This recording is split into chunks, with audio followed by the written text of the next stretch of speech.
up guys, Supercar Blondie here in the Bugatti stand at the Geneva International Motor Show. This is the showstopper. Take a look at this.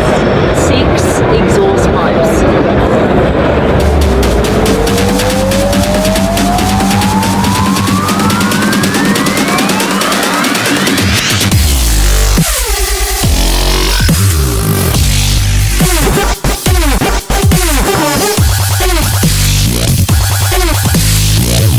This is not a car that Bugatti has made and they're looking for a buyer. They have found the buyer. It is already sold for $19 million.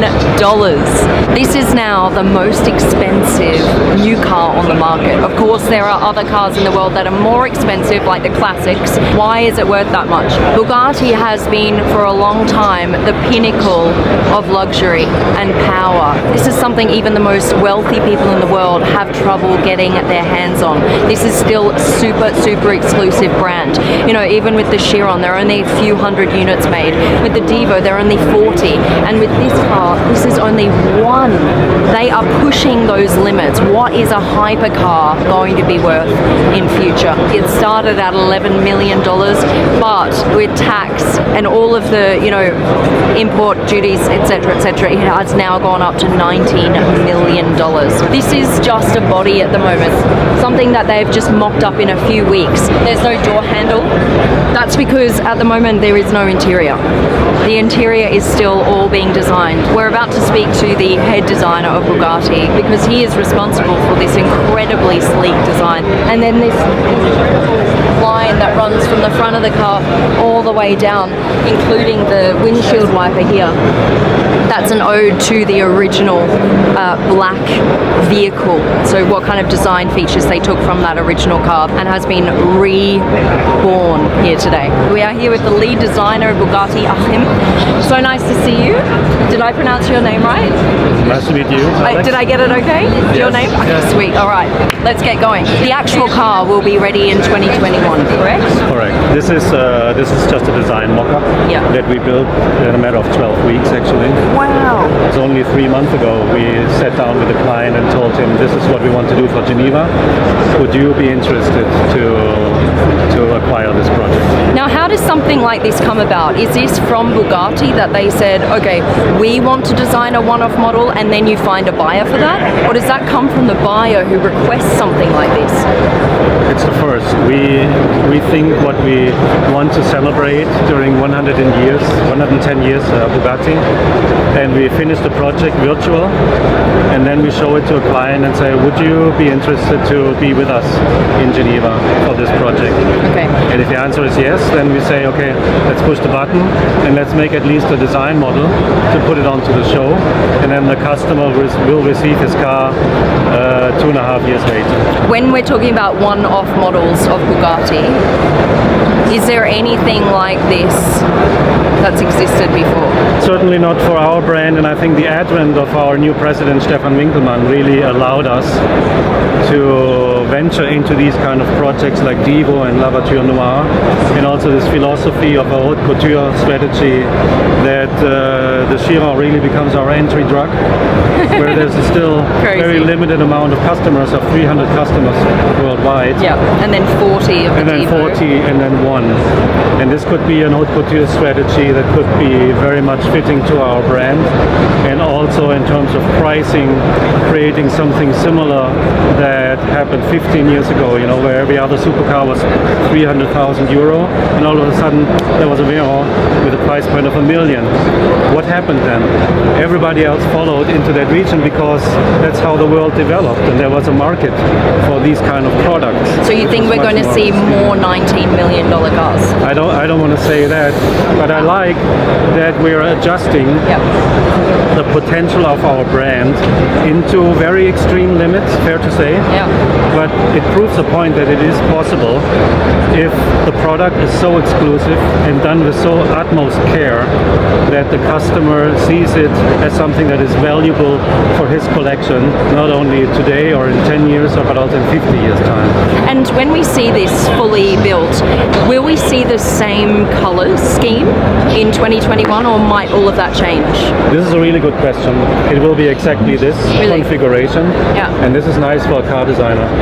Because normally we have to get our head around, does this also work in white, in silver, in yellow, in light blue, anthracite? Yeah. Does it have the same effect? Visible carbon fiber, all colors there. Here we know what we're dealing with, and that's why I can concentrate as a designer on the foreground and the background reading, on the first read, second read, third read. And the first read are the DNA elements, the second read is the proportion obviously, and then I get more into the depth of the car and into the materiality. Right. But I know all this will happen forever like that because it will only stay black. Perfect. It will always work in this concept. The visible carbon fiber is not visible in a first glance. Everybody thinks when you come close, if you really put some light on it, you see there's still visible carbon underneath. And everything else is tinted on top of it, which is not that easy. If you have tint in your clear coat, you're tinting a couple of times too many, and then it's almost black. It's you know what I mean? Everything has to be completely smooth and homogene. Yeah, so just to get that design aesthetic, they have to be super careful. It's about one layer too much or one layer too little. If you have not enough tinting, then you're going to see too much carbon fiber. If you have too much, you're not going to see it at all. Then it looks great. Yeah, and it's just that balance between seeing it and not seeing it from afar. A normal rim that we would see, we would really only see these spokes, these main spokes, here, here, here. Exactly. Now you've got all of these additional bits coming out. So what do you mean by these are the most critical pieces in here and not these ones? Meaning these ones can be ultra light and hollow from the back and hollowed out. Okay. But the strength load is carried somewhere else. Right. And this leads to a different kind of aesthetic, and this technical development could be very much Bugatti. I mean, this we've never seen before. It's like a spider web in here. It's incredible. My engineers really like me for that idea. But the idea comes from them. Yeah. But we have asked if we can please put it on a show car in order to get working on that subject and translate it into production. To see how it actually works in real life. Mm-hmm. Yeah, okay, so we might be seeing these rims before 2021. I hope so. That's cool. Thank you very, very much for your time. I really appreciate it. And I really appreciate this car. It's just beautiful, and the lucky owner, man. We got to track him down, and see who, or her, we never know, him or her, and see who is actually behind this incredible car. But for now, the man of the hour. Thank you very much, Alan. You've been a champion. Thank you. It's a stunning design because it's about proportions and it's about elegance and it's very puristic. And one of the elements which are important for a Bugatti, there should never be one line too many. And this is what we realize. So it's smooth but also very recognizable. So there are three distinctive elements when you have a Bugatti. There is the horseshoe in the front. Yes. You have the Bugatti line on the side. The C here, yes. You have the center line. These are the three elements which make a Bugatti always immediately recognizable, even if there is no logo. You say there are only three real elements that a Bugatti needs. What about this? Is this not going to be a running theme as well into the future, this line? We never disclose the future projects, but what I can tell you that our designers, they have so many ideas, and every time they're showing us something, it's every time stunning that we fall in love. So I don't know what is coming next. It's going to be something exciting, I know. I just wanted to say thank you very much for making this happen for us today, to be able to see this incredible one-off, and of course into the Divo as well, Mr. Stefan Winkelmann. Big thank you to you. I appreciate it. Go just hit that thumbs up button and subscribe to my channel, because this is where you're going to get the craziest supercars and hypercars in the world. All right, love you guys. I'm out.